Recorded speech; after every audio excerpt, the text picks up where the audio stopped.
9500 को 3 मित्रों में बांटा गया, ठीक है। बी को ए का 75% मिला है। ये साफ साफ कह रहा है कि बी को ए का 75%, अगर शॉर्ट पढ़ूं तो बी को मिलने वाली राशि ए को मिली धनराशि का 75%। शॉर्ट फॉर्म देखो, बी को ए का 75%, बी को ए का 75%, वही बात है, बी को ए का 75%। 75% का मतलब 3/4, 3/4 का मतलब 3:4, तो बी की वैल्यू 3, ए की वैल्यू 4। वाह भाई वाह, बी और ए का अनुपात पता चल गया 3 और 4। वाह, बहुत बढ़िया। चलिए, ए और सी का अनुपात है 8 और 5। ए और सी का अनुपात है 8 और 5। अब दोनों में कॉमन क्या है? दोनों में कॉमन क्या है? यहां पे बी और ए दे रखा है, यहां ए और सी दे रखा है, दोनों में कॉमन क्या है? जल्दी से बताओ कबूतरों। एप्लीकेशन पे तो आज रेशो ही चल रहा है, दोनों में कॉमन क्या है? दोनों में कॉमन क्या है? कॉमन कॉमन कॉमन, दोनों में कॉमन चीज क्या है? दोनों में कॉमन क्या है? ए कॉमन है, ए कॉमन है ना। ए की वैल्यू 4 है या ए की वैल्यू 8 है? ए को सेम कर लेना, ए को सेम कर लेना। ए यहां पे 4 है या 8 है, ए को सेम करना पड़ेगा, यहां 2 का गुणा करना पड़ेगा। तो भाई अब एबीसी का रेशो हमें तुरंत प्राप्त हो जाएगा, यहीं पे लिख देता हूं, एबीसी का रेशो हमें तुरंत प्राप्त हो जाएगा। ए की यहां पे लिख देता हूं, ए की वैल्यू तो 8 है, चाहे यहां से उठा लो चाहे यहां से उठा लो। बी की वैल्यू 6 हो गई, 3 दूनी 6, और सी की वैल्यू 5। वाह, तीनों की वैल्यू हो गई 8 और 6 14 और 5 19, और तीनों का वैल्यू दे रखा है 9500। 19 पंजे 95, 500 गुना। बी को मिलने वाली राशि कितनी है? बी को भाई 6 में 500 का गुणा कर दो, 3000। मस्त तरीके से आंसर आ जाएगा 3000। चलिए ध्यान से देखना, एक घन का विकर्ण, घन के जो विकर्ण का फॉर्मूला रहता है वो रहता है √3a। ये घन का विकर्ण का फॉर्मूला, ये घन के विकर्ण का फॉर्मूला रहता है √3a। घन के विकर्ण का फॉर्मूला है √3a। ये घन का विकर्ण दे रखा है √108, √108। √3a को मैं √108 बोल लूं। घन के विकर्ण का फॉर्मूला याद करना पड़ेगा, जिसको नहीं पता मैंने लिख दिया। √3a होता है घन का विकर्ण, √3a बराबर 108। क्या मैं 108 को 36 गुणा 3 लिख दूं? 3 गुणा 36 लिख दूं? अगर मैं 36 का 3 से गुणा करूंगा, 3 छिंग 18, एक हासिल, 3 3 9 और 1 10, 108। बहुत बढ़िया, मैं 108 को 36 गुणा 3 लिख सकता हूं। क्यों लिखा मैंने? √3 से √3 कट जाएगा। अब आपके पास बचा √36, √36, √36, √36, 36 का रूट होता है 6, √3 से √3 कट गया, 36 का रूट कितना हो गया? 6। तो ए की वैल्यू आ गई 6, और आपको उस आयतन बताना है, घन का आयतन बताना है। और कोई बताएगा घन का आयतन का फॉर्मूला क्या होता है? इसके लिए फॉर्मूले पता होने चाहिए। घन के आयतन का फॉर्मूला होता है ए का क्यूब, मतलब भुजा का क्यूब।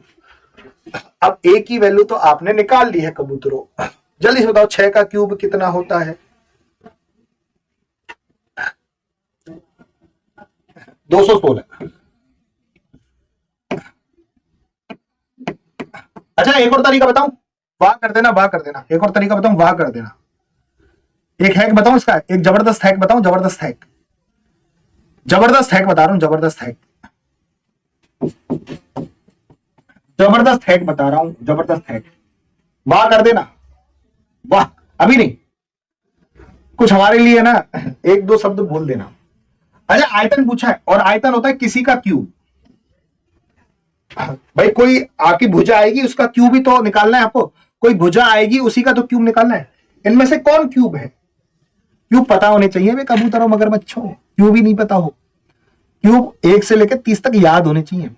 इनमें से कौन सी संख्या क्यूब दिख रही है? केवल यही क्यूब दिख रहा है 216। ना तो ये क्यूब है किसी का, ना ये क्यूब है, ना ये क्यूब है। और उड़ गया क्वेश्चन मस्त तरीके से, बिंदास तरीके से। चलिए बहुत बढ़िया, तो ये एक हैक था इस क्वेश्चन का, ठीक है।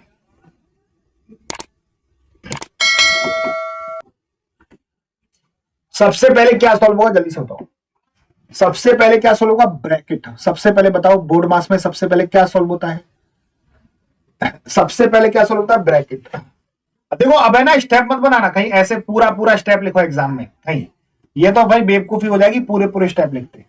तो यही के यही सॉल्व करते हैं। तो सबसे पहले ये ब्रैकेट सॉल्व कर लेते हैं, ये वाला भाई साहब, इसको काट के 15। अब ये भाग का मतलब ये 15 नीचे जाएगा, भाग 15 है ना 15, ये 15 नीचे चला जाएगा, वाह भाई वाह। 3 को 15 से काटो 5 बार, और ये सब इंटू में है, इंटू में देखो, इंटू में ना 5 से 5 कट गया, 7 दूनी 14 छिंग 84, आ हा, यही की यही आंसर आ गया। एक बार और सीखते, क्यों घबरा रहे हो, मैं अभी बैठा हूं, एक बार यहां लिख के बता देता हूं, चलो मोटा मोटा, यहां से मामला सतूना बैठ जाएगा आप लोगों का बिल्कुल अच्छे से। एक बार और सीखते हैं इसको मस्त तरीके से, बिंदास तरीके से, ठीक है, ध्यान से समझना। तो सबसे पहले ये वाला ब्रैकेट सोल्व करते हैं, छोटा ब्रैकेट, 5 दिया 15, इसको काट के मैंने 15 लिख दिया, भाग का मतलब होता है बटे 15, तो बटे 15 कर दिया, भाग हटाओ। 3 से 15 को काटा 5 बार, तो 15 को काट दिया 5 बार। अब ये सब इंटू में है ना, इंटू में, ये सब इंटू में, इंटू में 5 से 5 कट गई भाई। अब आपके पास आंसर क्या बचा, बताओ आंसर क्या बचा, 7 दूनी 14, 14 छिंग 84, लो गेम खत्म। अब आप स्टेप बनाओगे तो ये गलती आपकी है, स्टेप नहीं बनाना है, स्टेप नहीं बनाना है। अब ध्यान से देखना, कभी भी किसी भी क्वेश्चन में अगर छूट प्रतिशत दी हो और लाभ प्रतिशत दिया हो, छूट प्रतिशत दी हो और लाभ प्रतिशत दिया हो, तो मैं क्रय मूल्य और अंकित मूल्य का रेशो निकाल सकता हूं ऐसे चुटकियों में। क्रय मूल्य निकलेगा 100 माइनस डी और अंकित मूल्य निकलेगा 100 प्लस पी, इस तरीके से। अगर छूट प्रतिशत और लाभ प्रतिशत दिया हुआ है तो क्रय मूल्य निकलेगा 100 माइनस डी, अंकित मूल्य निकलेगा 100 प्लस बी, क्रय मूल्य निकलेगा 100 माइनस डी, अंकित मूल्य निकलेगा 100 प्लस पी। अब आपके मिक्स क्वेश्चन चल रहे हैं, है ना, एक दो क्वेश्चन पहले से मिक्स क्वेश्चन स्टार्ट हो गए रेशो के बाद। क्रय मूल्य 100 माइनस डी, अंकित मूल्य 100 प्लस पी। अब मुझे एक बात बताओ, छूट दी हुई है 10% की, सभी लोग बताना, देखते हैं कौन बताता है। लाभ दिया हुआ है 30% का, तो क्रय मूल्य और अंकित मूल्य का रेशो बताओ, इसी से बताना, क्रय मूल्य और अंकित मूल्य का रेशो बताएंगे सभी साथी। छूट दी हुई है 10% की, लाभ दिया हुआ है 30% का, तो क्रय मूल्य और अंकित मूल्य का रेशो बताओ। हर क्वेश्चन से पहले बेस समझा देता हूं ताकि क्वेश्चन क्लियर, जिनको मैथ नहीं आती क्लियर भाई, जब जिनको मैथ नहीं पता है, नहीं आती है, उनको समझ में आ रही है, तो भाई साहब आ जाओ एप्लीकेशन पे, धुआं धुआं काट देंगे।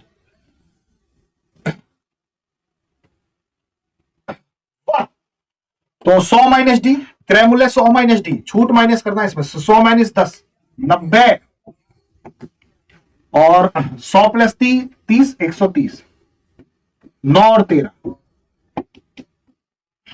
ठीक है। कभी भी छूट और लाभ दिया हो, जैसे समझना मेरे जिगर के छल्ले हो आप, जिगर के, एक विक्रेता अपने ग्राहक को 20% की छूट देता है, 20% की छूट देता है और फिर 20% का लाभ कमाता है। छूट दे रखा है, लाभ दे रखा है, छूट दे रखा है, लाभ दे रखा है, डिस्काउंट और प्रॉफिट दे रखा है। तो भाई 100 माइनस 20 कितना हो गया, 80, और 100 प्लस 20 कितना हो गया, 120। तो ये क्रय मूल्य और अंकित मूल्य का रेशो आ गया 8 और 12। वाह भैया।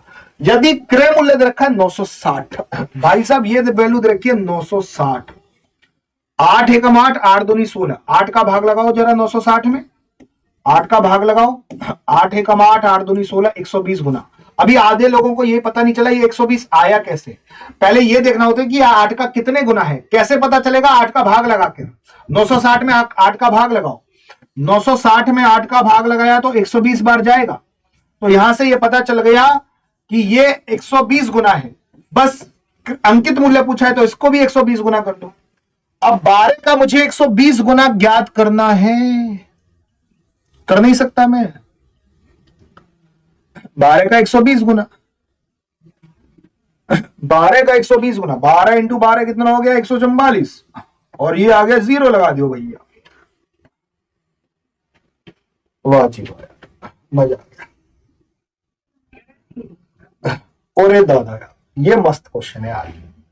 एक दुकानदार अपने माल पर क्रय मूल्य से 20% अधिक मूल्य अंकित करता है। और दादा क्रय मूल्य, तीन चीजें होती हैं, विक्रय मूल्य और अंकित मूल्य। समझो, इसको बड़े प्यार से उखाड़ रहे हैं इस क्वेश्चन को, इसकी मुंडी तोड़ रहे हैं इस क्वेश्चन की, ध्यान से देखना बड़े प्यार से। एक दुकानदार अपने माल पर, एक दुकानदार अपने माल पर, सामान लिखना चाहिए, क्रय मूल्य से 20% अधिक मूल्य अंकित करता है। 20% मूल्य अधिक अंकित करता है, 20% मूल्य अधिक अंकित करता है, क्रय मूल्य से 20% मूल्य अधिक अंकित करता है। ये इससे 20% अधिक अंकित कर रहा है, तो अगर ये 100 है, ये 20% अधिक अंकित कर रहा है, तो ये 120 होगा, ये 120 होगा। ये गेम, अगर ये 100 है तो ये 120 होगा, ये 100 है तो ये 120 होगा, ये 100 है तो ये 120 होगा। और दो लगातार डिस्काउंट दे रहा है, दो लगातार डिस्काउंट दे रहा है तथा 5% और 10% की दो लगातार छूट। अच्छा, छूट मिलती है अंकित मूल्य पर। अब मैं आप लोगों से पूछना चाह रहा हूं, पहला डिस्काउंट है 5% का, 120 का 5% निकालो बे कबूतरों, 120 का 5% निकालो, 120 का 5% निकालेंगे सभी साथी, 120 का 5% निकालो, पहली छूट 5% की,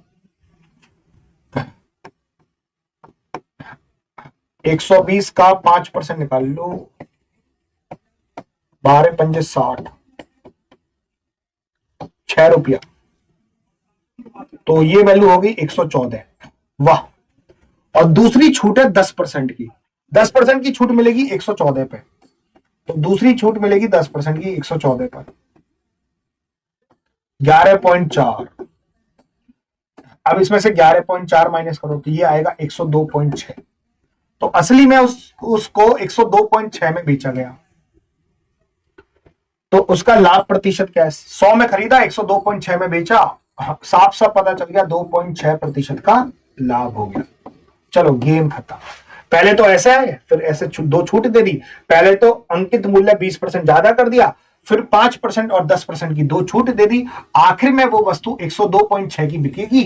तो यहां से पता चल गया कि 2.6% का उसे लाभ हो गया, 2.6 का लाभ हो गया। चलिए ऐसे क्वेश्चन को तो उड़ा दोगे। एबीसी का अनुपात कितना है? 7, 8 और 11। वाह जी वाह। एबीसी का अनुपात कितना है? 7, 8 और 11। एबीसी का अनुपात। बी का वेतन सी के वेतन से 3600 कम है। कम दे रखा है या अधिक दे रखा है, तो ये बी और सी का अंतर है। बी और सी का अंतर 3600। तो मुझे ये बताओ कि 3600 किसकी वैल्यू है? 3600 किसकी वैल्यू है? ये 3600 किसकी वैल्यू है? 3600 किसकी वैल्यू? यहां पर फंसेंगे, यहां गुरु यहां फंसेंगे, कसम से यहां पे फंसेंगे। और यहां भाई साहब रोते हुए जाओगे इस क्वेश्चनों में।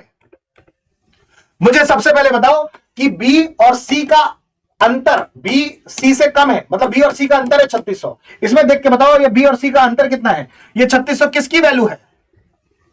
इस क्वेश्चन में रो रहे हैं सब, देखो रोते हुए जाओगे। ये 8400 जो दे रहा हूं ना, अभी रुक जाओ, अभी बताऊंगा तो। 3 की वैल्यू 3600, बी और सी का अंतर 3 है ना, 3 की वैल्यू 3600, 3 एकम 3, 3 दूनी 6, 3 का भाग लगाओ, 2 जीरो, 1200 गुना। ए का वेतन कितना है? ए का वेतन तो 7 है भाई, 7 का 1200 गुना कर दो, 12 सत्ते 84। अरे गधो, ए का वेतन तो 8400 आ रहा है, 8400 आ रहा है। ये तो 8,40,000 है और आपका वेतन आ रहा है 8400। तो भाई ये और ये चीज बराबर है क्या? हे ब्रह्मदेव बचाओ इन मुर्गों से, मुझे शक्ति दे।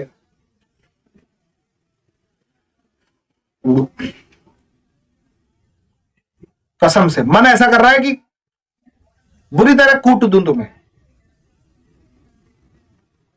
कूट भी तो नहीं सकता, दिल के छल्ले हो तुम भाई। 3 की वैल्यू 3600, 1200 गुना 7 का 1200 गुना 8400, ये आया मासिक वेतन। मासिक की बात हो रही है ना, तो ये ए का मासिक वेतन है, महीने का वेतन है, महीने का। ऑप्शन गलत नहीं है, वो वार्षिक पूछ रहा है भाई। आपकी ये वैल्यू महीने की आई है, महीने की आई है। अब क्या करना पड़ेगा, एक महीने का वेतन पता चल गया, 12 महीने का कितना होगा, 12 का गुणा भी तो करना है बे। अब मुझे बहुतों को ये 84, वाह भाई वाह, ओरे दादा यार, लग जाती ना लंका। और 12 का गुणा कर दो, 99% इसको गलत करके आएंगे। 12 चौक 48, 4 12 96 और 4 100, ये आंसर है भाई साहब। ये देखो आंसर छुपा हुआ।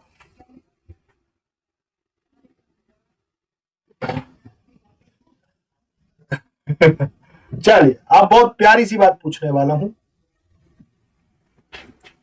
दर है 20%, बहुत अच्छा क्वेश्चन था अगला। लेकिन ऐसे सर आप कहोगे सर चुटकियों में कैसे सॉल्व कर देते हो आप। अच्छा 20% का 2 साल का चक्रवर्ती ब्याज बताओ। टेबल जिसने चक्रवर्ती ब्याज पढ़ रखा है वही बता पाएगा, और जिसने नहीं पढ़ रखा पढ़ लेना। चक्रवर्ती ब्याज बाय विपुल सर, कुछ भी डालो, चक्रवर्ती ब्याज by Vipul sir, simple interest by Vipul sir, average by Vipul sir, SSC GD, कुछ भी डालो, सब निकल के आएगा। फिर आ जाओ ऐप पर भाई साहब, मस्त तरीके से, इतना मजा आ जाएगा आपको। छोले भटूरे सीखने तो छोले भटूरे बाय विपुल सर, ऐसे डाल मत लेना, छोले भटूरे, मजाक कर रहा हूं। हाँ वेरी गुड। 20% का 2 साल का चक्रवर्ती ब्याज होता है 44%, और से बोलेंगे 40। साधारण ब्याज की बात नहीं कर रहा हूं, चक्रवर्ती ब्याज की कर रहा हूं, ब्याज पे ब्याज लगता है। अब देखते हैं किस में दम है। 10% का 4 साल का चक्रवर्ती ब्याज, 40 बोल दिया तो उड़ा दूंगा। ये चीज सीखने के लिए चैप्टर पढ़ना पड़ेगा, चक्रवर्ती ब्याज। एक टेबल होती है उसमें, ये मैं याद कराता हूं। एक टेबल होती है इफेक्टिव रेट की, 10% का 4 साल का चक्रवर्ती ब्याज, 10% का 4 साल का होता है 46.41%। 10% का 4 साल का होता है 46.41। ये किसी को याद नहीं होगा, याद कर लेना। एक दो ने तो बोल दिया 40.41, बहुत बढ़िया। अच्छा अंतर कितना है बताओ, अंतर कितना है, 2.41%। चलिए अब ध्यान से देखना, ये एक हैवी सा क्वेश्चन पूछा गया था, इतना वजनदार क्वेश्चन पूछा गया था आपके एसएससी जीडी 2021 में, 2021 में। और इस वजन को उतारते हैं एक झटके में। 16,000 की धनराशि को 2 वर्ष के लिए 20% वार्षिक चक्रवर्ती ब्याज पर उधार दिया जाता है। 44% ब्याज लगेगा। 20% का 2 साल का चक्रवर्ती ब्याज, 20% का 2 साल का चक्रवर्ती ब्याज 44%। यदि ब्याज चक्रवर्ती होने के बजाय अर्धवार्षिक रूप से चक्रवर्ती ब्याज होता, अर्धवार्षिक, अर्धवार्षिक में क्या होता है, दर आधी हो जाती है, समय दुगना हो जाता है। अर्धवार्षिक में दर को आधी कर दो, समय को दुगना कर दो, दर को आधी समय को दुगना। ये होता क्यों मैं बताऊंगा ऐप पर। दर आधी समय दुगना, दर हो गई 10, समय हो गया 4। अभी बताया कि 10% का 4 साल का चक्रवर्ती ब्याज 46.41, तो तब आपको 46.41% का ब्याज मिलेगा। कितने अधिक प्राप्त हो रहा है, कितना परसेंट अधिक प्राप्त हो रहा है, ब्याज कितना अधिक प्राप्त हो रहा है, तो ब्याज आपको 2.41% अधिक प्राप्त हो रहा है। बस इसका 2.41 निकाल लो अभी कबूतरों, 16,000 का। तो कसम से इस एक शानदार क्वेश्चन का चुटकी सा हल, तभी तो मेरी हर चीज सिंपल नजर आती है। परसेंट को हटाओ, नीचे 2 जीरो लिखो, पॉइंट हटाओ, पॉइंट के बाद 2 नंबर है तो 2 जीरो लिखो, 3 जीरो से 3 जीरो खत्म कर दो, 16 एकम 16, 6 6 6 6 6 6 इसी ऑप्शन में, ये रहा, ये खत्म। 16 एकम 16 हासिल लगी, एक 16 चौका 64 और एक 65 हासिल लगी 6, 16 दूनी 32 और 6 38 और नीचे 10, ये रहा 385.6। मेरी हर एक चीज सिंपल क्यों नजर आती है, बहुत सिंपल बना